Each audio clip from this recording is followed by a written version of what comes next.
Dearest gentle reader, we're heading back to season 1 of the adored Bridgerton to revisit the subtle hint that should have led us to figuring out who Lady Whistledown was. Did you miss it? Keep watching to find out. And in the excruciating wait for season 3, we debate whether a new German historical drama is actually better than Bridgerton. Lady Whistledown will not be pleased. Netflix's Bridgerton series ends with a twist on the identity of Lady Whistledown, but it's a secret that's obvious throughout the series. No need to feel silly, it was a subtle hint. One of the ways to subtly transmit a message, according to Penelope Featherington, is by choosing one's attire. In the first season, Pen wears yellow and makes a joke about it, as if she hates the color choice, but the yellow actually hides a secret loaded meaning. In the end, it's revealed to the audience that Penelope Featherington is the real town resident behind the mysterious Lady Whistledown. It's not the most shocking twist, because hints are scattered throughout, but someone in a more privileged position does make sense rationally. Pen's motivation seems to be her mistreatment by debutante society, which overlooked her and forced her to exist as an outsider.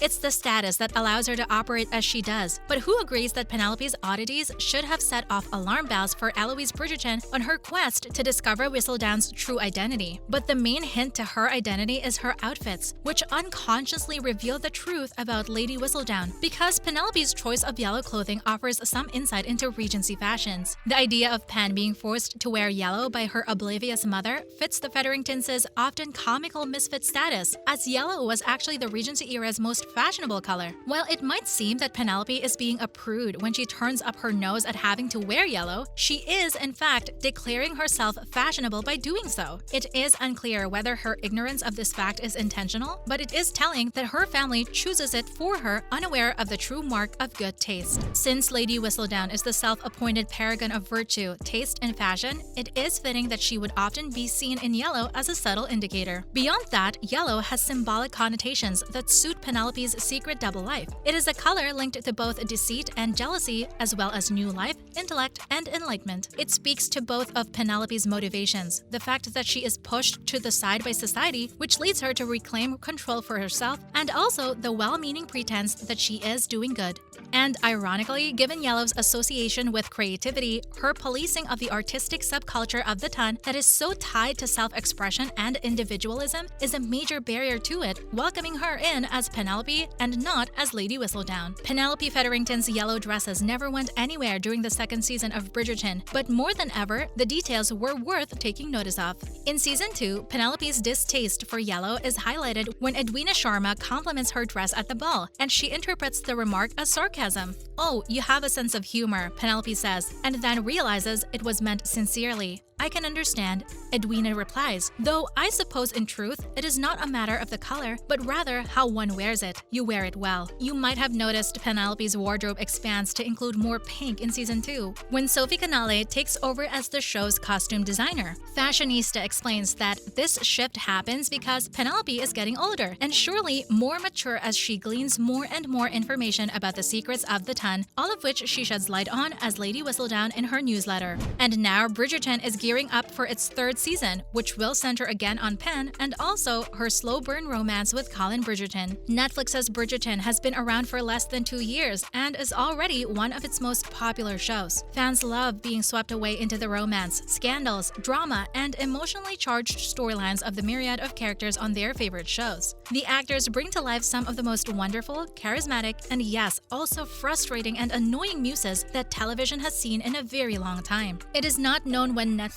will officially announce a release date for season 3, but some juicy details have been revealed, including the plot and who will star in the series next year, TV Guide reported. The period drama was inspired by Julia Quinn's historical romance book series. As the series progressed, it began to coincide with the timeline of her first book, The Duke and I, as well as the second book, The Viscount Who Loved Me. Netflix, however, has chosen not to follow through with the third book in the series, An Offer from a Gentleman, which focuses on Benedict Bridgerton's journey for love. Instead, producers are moving forward with Penelope and Colin's storyline from Book 4, Romancing Mr. Bridgerton. The official synopsis released by Netflix reveals that Penelope will finally move on from her long-held crush on Colin after hearing the latter's belittling comments about her in the previous season. Penelope decides that she wants to find the ideal husband who can provide her with enough independence to continue her double life as Lady Whistledown. But rumor has it her attempts to find such a man eventually fail because she lacks confidence. According to the synopsis, when Colin returns home from his travels, he's surprised to find Penelope giving him the cold shoulder, a change from her usual warm demeanor. In an attempt to mend their friendship and help Penelope gain confidence in herself, he offers to help her find a husband during the debutante season. But as they start working together, Colin starts feeling more than just friendly emotions for Penelope. The question on everyone's mind: which young debutante will stand out in season 3? This year's crop is rather dazzling. Unfortunately, not every young lady can attract light. In addition to the new season's plot, Netflix also announced the cast members joining Bridgerton for season 3. Hannah New, young widow Lady Tilly Arnold,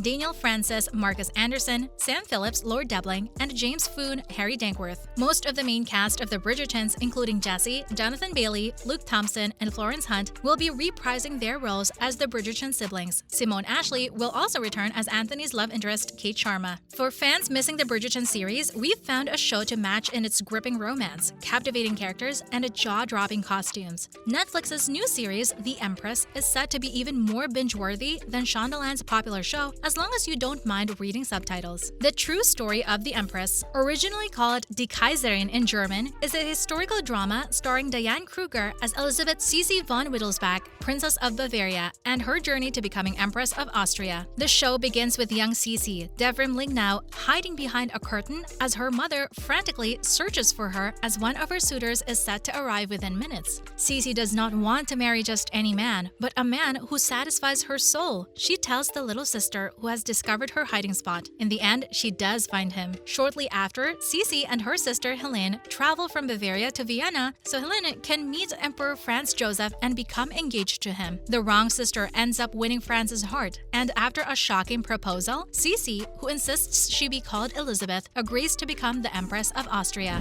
Her new role as Empress, she discovers, does not always include the sweet moments with her beloved husband or the exciting imperial escapades she dreamed of as a girl. Elizabeth must juggle insurrections in her empire, the burden of providing the next heir to the throne, and hostility from her mother-in-law. Although it follows many romantic tropes, The Empress is not just another historical love story. It's a popular show, as viewers cannot possibly wait to find out what comes next. The public anxiously asks whether Franz will satisfy his wife's needs or his mother's. They worry about Archduke Maximilian's attraction to Elizabeth, and they fear that the Austrians will rise up against the couple. In addition to its deep relationships and multifaceted characters, The Empress is pleasing to the eye. The opulence of its depictions of the Habsburg court and palaces, such as Schönbrunn, makes more popular courts like Versailles appear shabby. The costumes provide a modern take on historical clothing and will make you think twice about burdening a corset. Season 1 of The Empress only covers the beginning of Empress Elizabeth's reign, when she married Franz Joseph in 1854. There is no word yet about whether the series will be renewed for a second season, but it would have much to pull from Sisi's life.